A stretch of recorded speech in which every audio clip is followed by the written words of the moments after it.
Bienvenue sur la chaîne Histoire d'OVNI. Abonnez-vous, car chaque jour, nous créons pour vous des histoires d'OVNI basées sur des faits réels. Aimez-nous si vous appréciez ce que nous faisons pour vous. 11 juin 1980, 15h45, Todd Morden, Yorkshire de l'Ouest, Angleterre. Trevor Parker, ouvrier dans un dépôt de charbon sur Dowmill Lane, grimpe à une échelle métallique grinçante jusqu'au sommet d'un tas de charbon de 3 mètres. Sa tâche est de routine, vérifier l'état du stock. Mais ce qu'il découvre quelques instants plus tard restera à jamais gravé dans la mémoire de la ville et deviendra l'un des décès les plus mystérieux de la police scientifique britannique. Le corps d'un homme repose au sommet de la pyramide de charbon, apparemment soigneusement disposé. Il est entièrement vêtu, à l'exception de ses chaussures, de sa chemise et de sa montre. La peau de l'arrière de sa tête et de ses épaules est couverte de tranches brûlures, et sur le sommet de sa tête se trouve une substance gélatineuse brillante et inconnue, qu'aucun laboratoire ne pourra identifier plus tard. Trevor appelle ses collègues en hurlant. Son cri résonne dans les bâtiments industriels de Todd Morden, une ville qui sera confrontée à des événements encore plus inexplicables dans quelques mois. La matinée du 6 juin 1980 commença comme d'habitude pour Zygmunt Jan Adamski, 56 ans. Mineur polonais à la retraite vivant à Tingley, près de Wakefield, il se préparait pour un événement familial important. Le mariage de sa filleule en Pologne devait avoir lieu le lendemain. Sa femme, Leotina, qui appelait son mari Jack, le regarda aller au magasin acheter des pommes de terre pour le dîner. « Je reviens tout de suite », dit Zygmunt en enfilant son manteau. Ce furent les derniers mots qu'elle entendit de lui. À 15h30, il quitta sa maison de Hetton Street. Des voisins le virent descendre la rue en direction des commerces du coin. Madame Kathleen Roberts, qui habitait en face, lui fit signe de la main depuis sa fenêtre. Zygmunt lui sourit en retour et disparut au coin de la rue. On ne le revit plus jamais vivant. Leotina commença à s'inquiéter lorsque son mari ne rentra pas à 18h. Les pommes de terre n'étaient toujours pas achetées et le dîner était encore chaud. À 20h, elle avait appelé toutes ses connaissances. Personne n'avait vu Zygmunt après 15h30. À 22h, elle contacta la police de Wakefield. L'agent Derek Simpson prit un rapport de disparition. « Il n'a jamais disparu », répéta Leotina en serrant un mouchoir. « Nous avons un mariage familial demain. Il l'attendait avec tant d'impatience. » La police lança la procédure de recherche habituelle. Ils fouillèrent les hôpitaux, les morgues et les gares. Ils interrogèrent les chauffeurs de taxi et de bus. Zygmunt Adamski semblait avoir disparu. 5 jours plus tard, son corps serait retrouvé à 30 km de chez lui, dans un endroit où il n'était jamais allé, au sommet d'un tas de charbon. Impossible à atteindre sans laisser de traces dans le charbon tendre. Et le plus étrange, c'est que le médecin légiste déterminera que le décès est survenu quelques heures seulement avant la découverte du corps, ce qui signifie que Zygmunt était quelque part pendant les 5 jours. Mais où? Et que lui est-il arrivé? L'enquête sera menée par l'inspecteur Alan Godfrey, de la police du West Yorkshire, policier de 33 ans, à la réputation irréprochable et fort de 10 années de service. Il sera confronté à une affaire qui remettra en question toute sa compréhension de la réalité. 5 mois plus tard, par une froide nuit de novembre, Godfrey lui-même fera une rencontre qui liera à jamais son nom à l'une des observations d'OVNI les mieux documentées de l'histoire britannique. Mais cela viendra plus tard. Pour l'instant, le 11 juin 1980, il se tient au pied d'un tas de charbon sur Dowmill Lane, contemplant le corps de Zygmunt Adamski, cherchant à comprendre comment un homme a pu atterrir là où il a été retrouvé. Le coroner, le docteur James Turnbull, pratiqua l'autopsie à la morgue de Hebden Bridge le 16 juin. Son rapport de 12 pages reste l'un des documents médicaux les plus déroutants de la science médico-légale britannique. Cause du décès, crise cardiaque. Heure du décès, entre 11h15 et 13h15, le 11 juin. Mais ce n'est que le début de l'étrangeté. Des brûlures à l'arrière de la tête et aux épaules apparurent 2 jours avant le décès et furent traitées avec une pommade inconnue, dont la composition chimique n'a pu être déterminée. L'estomac contenait des traces de nourriture ingérée la veille. Il n'y avait aucune trace de violence, de lutte ou de contrainte. Le corps était lavé, mais non rasé. Une barbe de 5 jours indiquait que Zygmunt était en vie depuis tout ce temps. Les vêtements étaient mal boutonnés. Le manteau avait été enfilé à l'envers sur la veste, les boutons mal serrés. La montre, l'alliance et le portefeuille avaient disparu. Mais la chose la plus inexplicable est de savoir comment le corps s'est retrouvé sur le tas de charbon sans aucune trace de soulèvement. Todmorden est une petite ville d'environ 15 000 habitants, située à la frontière entre le Yorkshire et le Lancashire. C'est un pôle industriel, construit autour d'usines textiles et de dépôts de charbon. C'est un endroit où tout le monde se connaît, où les nouvelles se propagent plus vite que le vent, où les secrets ne durent pas longtemps. Mais le mystère de la mort de Zygmunt Adamski persiste. 44 ans plus tard, aucune théorie n'explique toute l'étrangeté de l'affaire. Et ce qui arrive à l'agent Godfrey 5 mois après la découverte ne fera qu'ajouter à la litanie de questions auxquelles l'humanité n'est peut-être pas encore prête à répondre. L'agent Alan Godfrey arriva sur les lieux à 16h20. La première chose qu'il nota dans son carnet, aucune trace d'escalade sur le tas de charbon, surface autour du corps intacte. Les employés du dépôt de charbon confirmèrent que le tas n'avait pas été touché depuis au moins une semaine. Toute tentative d'escalade aurait laissé de profondes marques dans le charbon en vrac, mais il n'y en avait pas. Le corps gisait sur le dos, les bras le long du corps, les jambes légèrement écartées. La posture était celle d'une personne soigneusement déposée et non celle d'une personne tombée ou projetée. Godfrey grimpa à une échelle. De près, la scène était encore plus étrange. Une substance gélatineuse sur le dessus de la tête brillait au soleil, dégageant une légère odeur chimique que personne ne put identifier.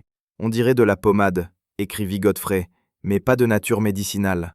L'interrogatoire des riverains n'a rien révélé. Personne n'a rien vu ni entendu d'inhabituel dans la nuit du 10 au 11 juin. Madame Edith Baxter, dont la maison se trouvait à 50 mètres du dépôt de charbon, souffrait d'insomnie et regardait souvent par la fenêtre la nuit. C'était calme, a-t-elle raconté à Godfrey. Même les chiens n'aboyaient pas, et ils aboient toujours quand un inconnu passe. Le gardien de l'entrepôt, George Wilkinson, a fait sa ronde à 23h le 10 juin et à 6h le 11 juin. À chaque fois, il est passé devant le même tas de charbon. « Je jure qu'il n'y avait personne », a-t-il répété aux enquêteurs. « Je l'aurais remarqué. » La lune était pleine, tout était visible comme en plein jour. Un billet de bus Wakefield-Leeds, daté du 6 juin, jour de sa disparition, fut retrouvé dans la poche du manteau de Zygmunt. Cependant, les chauffeurs de bus de cette ligne n'avaient aucun souvenir d'un passager correspondant à la description d'Adamski. Une autre poche contenait un bonbon à la menthe emballé et un mouchoir portant les initiales ZA. Il n'y avait aucun autre effet personnel. Sa veste était boutonnée jusqu'en haut, mais de travers. Le bouton du haut était coincé dans la 3e boutonnière. Son pantalon était propre, exempt de poussière de charbon, ce qui semblait impossible si l'homme était monté lui-même sur le tas.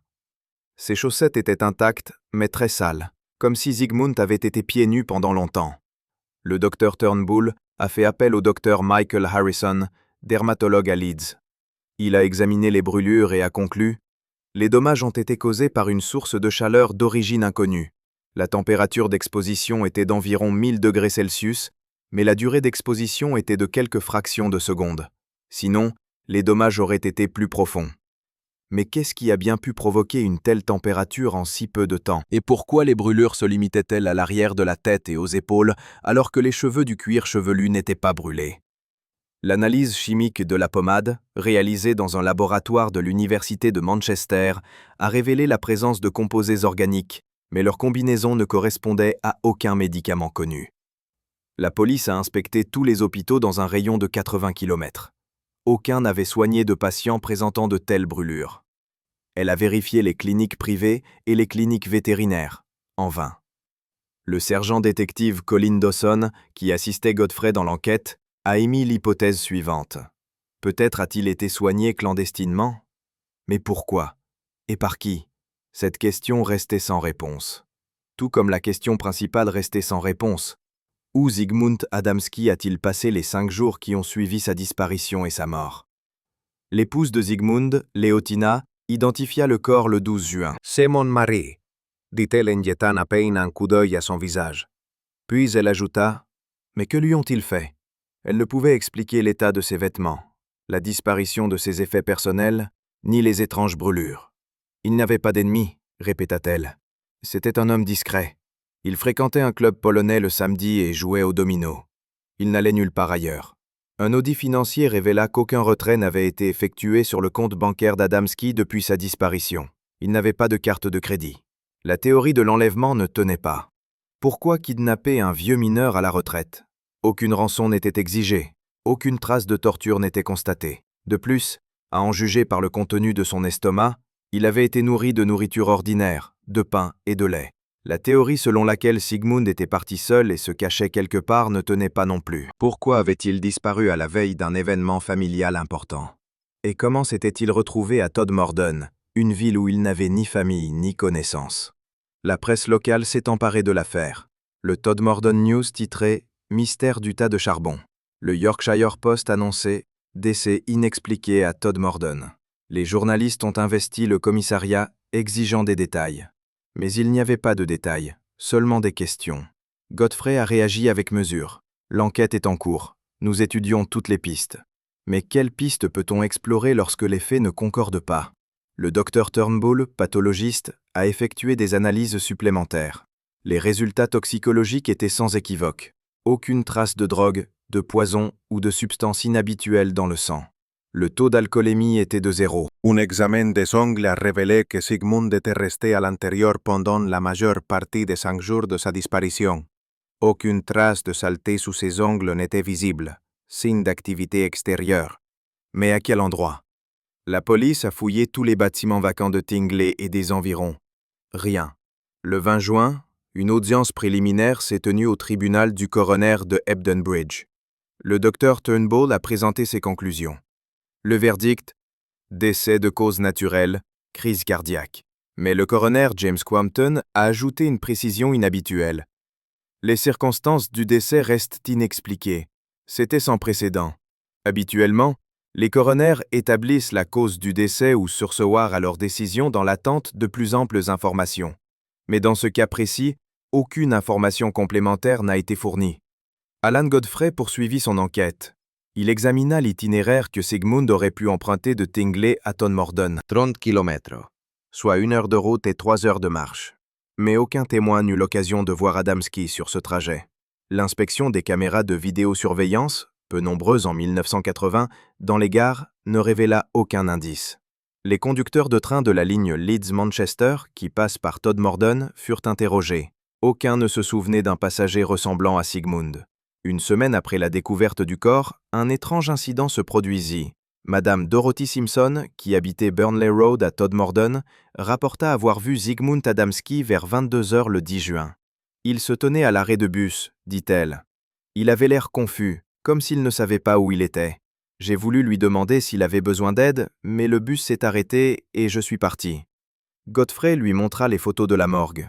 Oui, c'est bien lui, confirma la femme. Mais comment Zygmunt aurait-il pu être à Todmorden le 10 juin s'il n'est mort que le 11? Le docteur Robert Clifford, psychologue légiste à Leeds, appelé à participer à l'enquête, a proposé la théorie de l'état de fugue, une perte de mémoire temporaire qui permet à une personne de quitter son domicile sans se souvenir de qui elle est ni d'où elle vient. Mais cela n'explique pas les brûlures, a rétorqué Godfrey. Et cela n'explique pas comment il a atterri sur le tas de charbon. Clifford haussa simplement les épaules.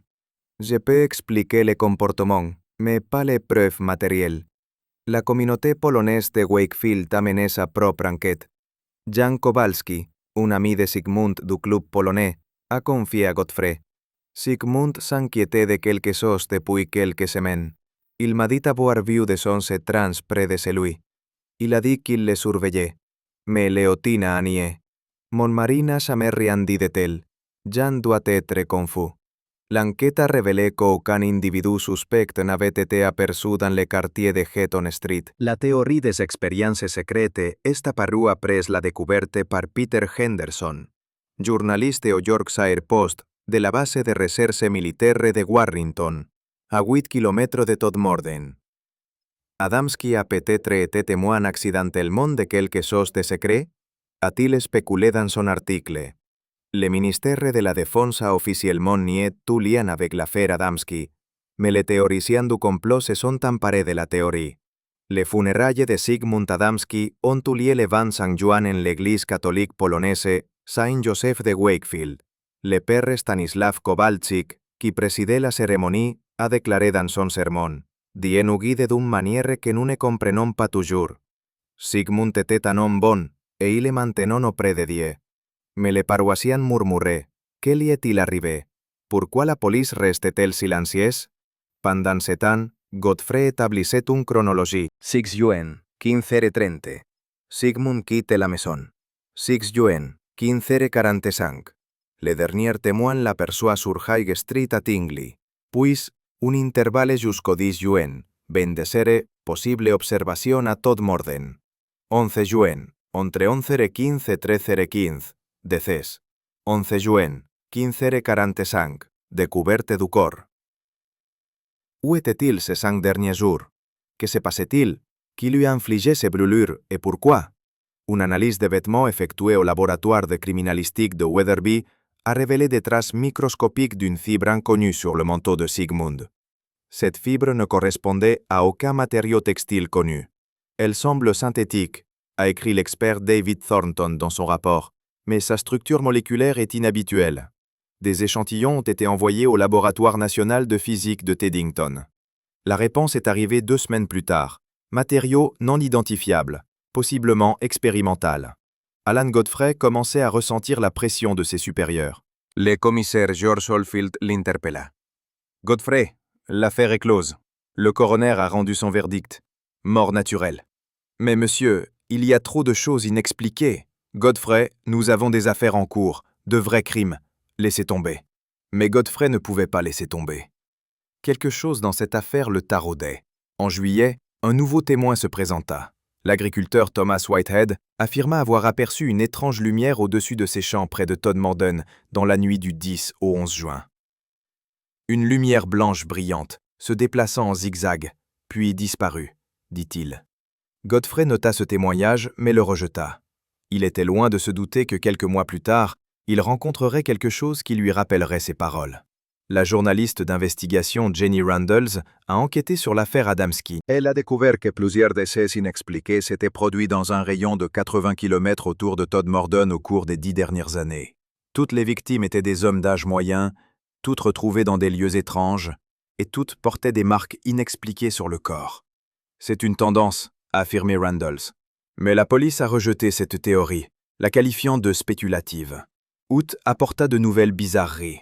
Michael Tomlinson, ouvrier au charbon, qui avait découvert le corps avec Trevor Parker, commença à faire des cauchemars. « Je vois son visage », dit-il à sa femme. Adamski me regarde et essaie de dire quelque chose. Mais je n'entends pas les mots. Le médecin lui prescrivit des somnifères, mais les cauchemars persistèrent. En septembre, Tomlinson quitta son emploi et partit en Écosse. La veuve de Sigmund, Leotina, reçut une lettre sans adresse de retour. On pouvait y lire « Votre mari a vu quelque chose qu'il n'aurait pas dû voir. Gardez le silence pour votre sécurité. » Elle porta la lettre à la police. Un examen graphologique ne révéla rien. Le texte était dactylographié. Le papier et l'enveloppe étaient standards, facilement disponibles. Le cachet de la poste était flou, rendant impossible la détermination du lieu d'origine. Le détective privé Robert Collins, engagé par le cousin polonais de Sigmund, mena une enquête parallèle.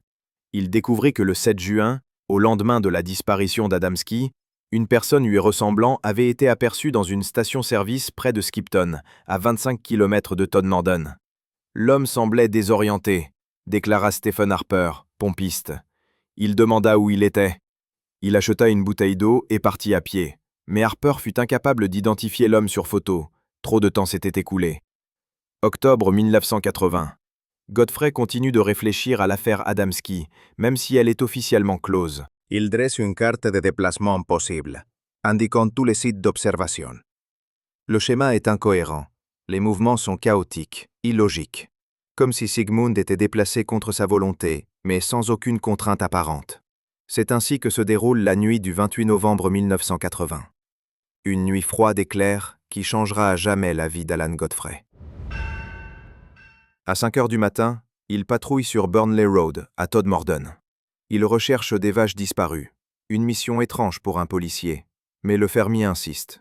Plus loin, Godfrey aperçoit ce qui ressemble à un bus garé en face. Il approche. Mais ce n'est pas un bus. L'objet est en forme de losange, d'environ 6 mètres de large et 4 mètres de haut. La moitié inférieure tourne dans le sens inverse des aiguilles d'une montre, la moitié supérieure dans le sens inverse. L'objet flotte à 30 cm du sol, sans toucher l'asphalte. Godfrey tente d'appeler des renforts par radio, mais il y a des interférences. Il sort un carnet et commence à dessiner l'objet. Soudain, il roule sur la même route mais 100 mètres plus loin. L'objet a disparu. 25 minutes s'écoulent, dont Godfrey ne se souvient pas.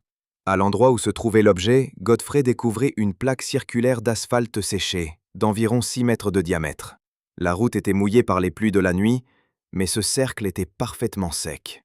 Un examen ultérieur révélerait que l'asphalte avait été exposé à des températures d'environ 800 degrés Celsius, soit presque la même température qui avait causé les brûlures sur le corps d'Adamski. Godfrey dépose un rapport d'incident. Ses supérieurs n'y croient pas au premier abord, mais d'autres policiers confirment. Ils ont vu d'étranges lumières dans le ciel cette nuit-là. L'agent Robert Taylor. Une lumière vive se déplaçait au-dessus des collines, rendant les manœuvres impossibles. Le sergent Michael Hudson. Quelque chose a survolé ma voiture de patrouille. La radio est tombée en panne pendant plusieurs minutes. Sous hypnose auprès du psychiatre Dr Leonard Wilder, le 16 mars 1981, Godfrey se souvient en détail des 25 minutes perdues. Il était à l'intérieur du centre. Il vit des êtres d'environ 1,20 m vêtus de combinaisons noires et casqués, et une grande silhouette barbue, vêtue d'une blouse blanche. Joseph. Godfrey connaissait le nom de l'être. Il procédait à une sorte d'examen. Aucune douleur, mais une sensation de paralysie. Le lien entre les affaires d'Adamski et de Godfrey est officiellement nié, mais il y a trop de coïncidences. Todmorden. D'étranges brûlures, des mouvements inexpliqués, du temps perdu, et surtout, le sentiment que derrière tout cela se cache quelque chose qui dépasse l'entendement humain. Le docteur Leonard Wilder, qui a pratiqué l'hypnose régressive sur Godfrey, écrira plus tard dans son rapport « Le sujet présente des signes de traumatisme réel. Les réactions physiologiques correspondent à des souvenirs réels, et non à des fantasmes. Ce qui est arrivé à l'agent Godfrey cette nuit-là était tout à fait réel pour lui. » L'épouse de Godfrey, Leslie, a déclaré aux journalistes « Alan a changé après cette nuit-là. Il est devenu pensif, regardant souvent le ciel. Parfois, il se réveille en hurlant. Mais il ne peut expliquer ce dont il rêve. » Godfrey lui-même a répondu aux questions avec retenue. « J'ai vu ce que j'ai vu. Je ne peux pas l'expliquer. Mais c'était réel. » En 1981, l'ufologue britannique Peter Hough a mené une étude détaillée des deux cas. Il a découvert qu'entre 1978 et 1982, la région des Pennines, dont Todmorden fait partie, avait enregistré un nombre anormalement élevé d'observations d'OVNI. Plus de 200 cas documentés. C'est un point chaud, a affirmé Hough. Il y a quelque chose qui les attire dans cette région. Le professeur David Clark, géologue à l'université de Manchester, a proposé une théorie des contraintes tectoniques. Les Pennines se situent à la jonction de plaques géologiques. Les contraintes dans la croûte terrestre peuvent créer des anomalies électromagnétiques responsables d'hallucinations et d'étranges effets physiques. Mais cette théorie n'a pas réussi à expliquer les preuves matérielles, brûlures, asphalte séché, fibres étranges. En 1982, l'affaire Adamski connut un nouveau rebondissement. Suzanne Mortimer, infirmière d'un hôpital d'Halifax, déposa un rapport auprès des autorités. Elle affirma avoir vu un homme ressemblant à Zygmunt Adamski aux urgences dans la nuit du 7 au 8 juin 1980. Il était dans un état étrange. Il ne pouvait dire qui il était, ni d'où il venait. Les médecins voulaient l'admettre à l'hôpital, mais il disparut pendant le traitement des documents. Une vérification des dossiers hospitaliers confirma que l'homme inconnu avait bien été admis, mais aucune information à son sujet n'était disponible. Entre-temps, Alan Godfrey était devenu une célébrité dans le milieu des ovnis. Il était invité à des conférences et interviewé pour des documentaires. Mais la célébrité pesait sur lui. « Je ne suis qu'un flic », disait-il. « Je ne l'ai pas cherché. C'est elle qui m'a trouvé. » En 1984, Godfrey quitta la police, invoquant des problèmes de santé. La véritable raison était la pression de ses collègues et de ses supérieurs, qui estimaient qu'il jetait le discrédit sur le service. En 1970 au Shanghai, Leotina Adamski mourut. Avant de mourir, elle confia à sa nièce « Je sais ce qui est arrivé à Sigmund. Il m'est apparu en rêve et m'a tout raconté.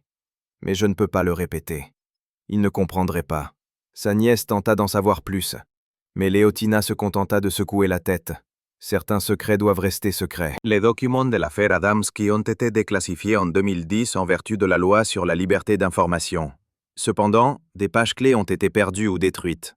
Une demande adressée au ministère de la Défense concernant un éventuel lien avec des expériences militaires a reçu la réponse habituelle. L'information n'est pas disponible pour des raisons de sécurité nationale. En 2015, un groupe de chercheurs indépendants a analysé l'ADN d'échantillons de tissus préservés de Zygmunt Adamski. Ils ont découvert des anomalies cellulaires compatibles avec une exposition à un rayonnement électromagnétique de haute intensité. Cependant, la source de ce rayonnement en 1980 était inconnue. Trevor Parker, qui a découvert le corps, a vécu jusqu'en 2018. Dans sa dernière interview accordée à un journal local, il a déclaré « J'ai vu beaucoup de morts dans ma vie, mais là, c'était différent. C'était comme si quelqu'un avait été ramené de quelque part, je ne sais pas d'où, et je ne veux pas le savoir. » En 2020, Michael, le petit-fils de Zygmunt Adamski, a mené sa propre enquête. Il a découvert dans les archives familiales une lettre de son grand-père, écrite une semaine avant sa disparition. Zygmunt y écrivait à son frère en Pologne « Il se passe des choses étranges. Je vois des lumières dans le ciel. J'ai l'impression d'être observé. S'il arrive quoi que ce soit, sache que je ne suis pas fou. » Les experts modernes en phénomènes inexpliqués continuent d'étudier le cas d'Adamski. Le docteur Sarah Thompson, de l'Université d'Édimbourg, a déclaré « C'est l'un des cas de mort anormale les mieux documentés. Les preuves physiques ne correspondent à aucun paradigme connu. Nous avons affaire soit à un phénomène naturel inconnu, soit à quelque chose de complètement différent. » Alan Godfrey, aujourd'hui âgé de 77 ans, mène une vie tranquille de retraité dans la banlieue d'Halifax. Il accorde rarement des interviews, mais en 2023, il a accepté de participer à un documentaire de la BBC. « Je ne prétends pas que c'était des extraterrestres », a-t-il déclaré. « Je vous raconte simplement ce que j'ai vu. Y a-t-il un lien avec l'affaire Adamski? Peut-être, peut-être pas. Mais il y a trop de coïncidences pour que ce soit un pur hasard. Le dépôt de charbon de 2000 Lane a fermé depuis longtemps. Un lotissement s'y dresse désormais, mais les habitants de longue date évitent l'endroit. Ce n'est pas agréable là-bas, disait-il, surtout la nuit. Des bruits étranges, un froid glacial même en été. On dirait que quelque chose est resté là depuis. Dans les archives de la police du West Yorkshire, l'affaire Zygmunt Adamski est officiellement close avec un verdict de décès de cause naturelle. Mais en privé, la police admet qu'il s'agit de l'affaire la plus étrange de l'histoire du comté. « Nous n'avons jamais su la vérité », déclare l'ancien inspecteur Colin Dawson. Et nous ne la saurons peut-être jamais.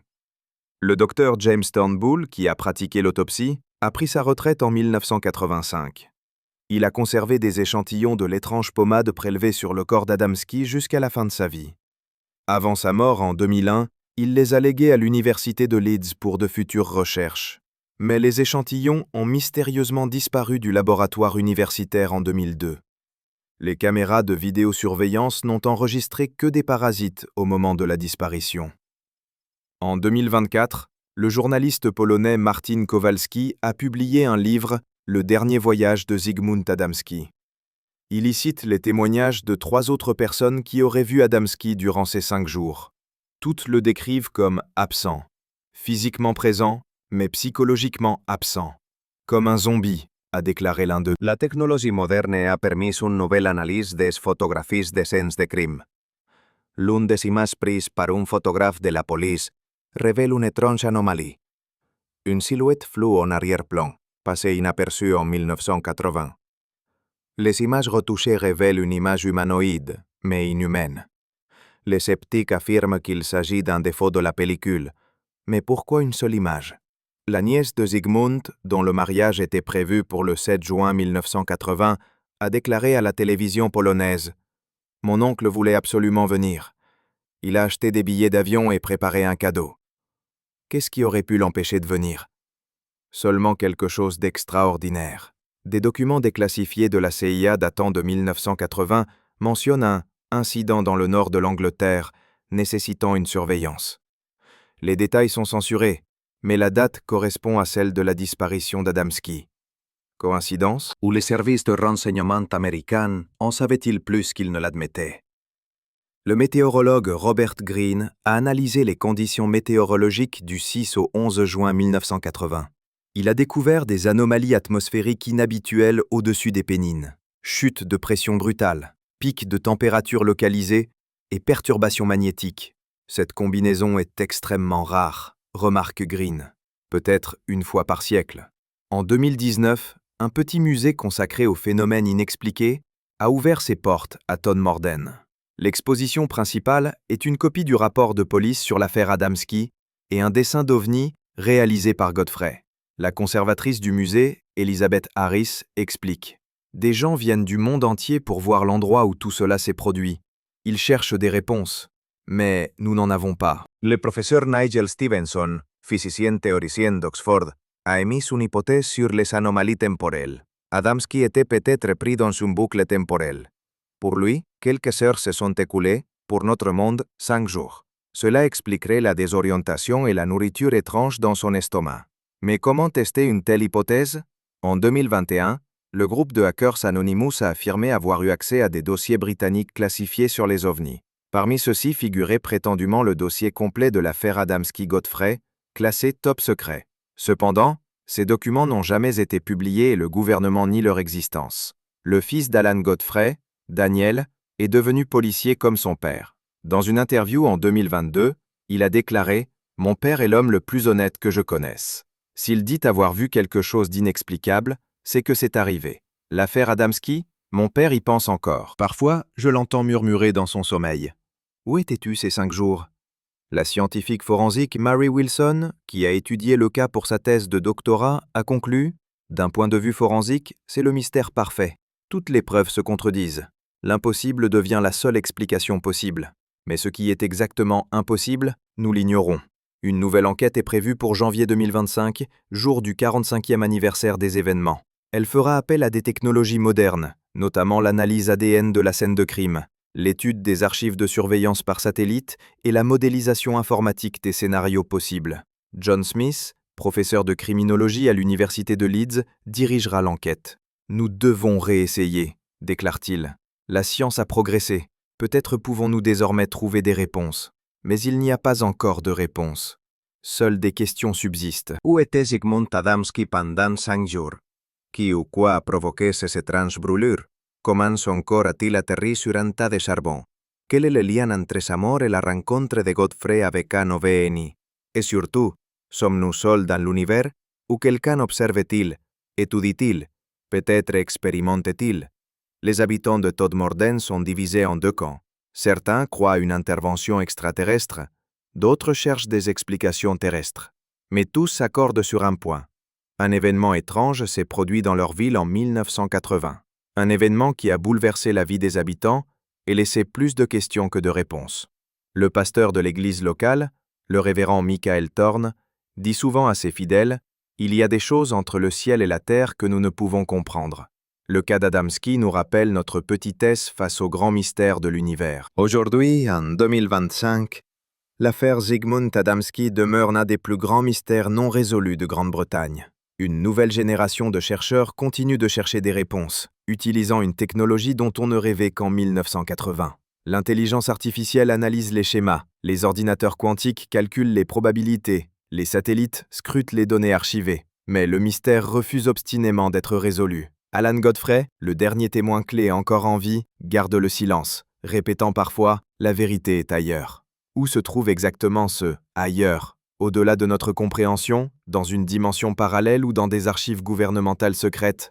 Nul ne le sait. Todmorden poursuit son cours, mais les anciens se souviennent. Ils se souviennent de l'étrange été 1980, où la frontière entre le possible et l'impossible était devenue trop ténue. Et parfois, surtout par les nuits brumeuses, lorsque les nuages s'accumulent au-dessus des Pennines, les habitants scrutent le ciel avec appréhension. Et si cela se reproduisait? Merci de votre écoute. Si vous avez aimé cette histoire, abonnez-vous à notre chaîne pour ne rien manquer. Dites-nous dans les commentaires si vous croyez aux ovnis. Avez-vous déjà vu quelque chose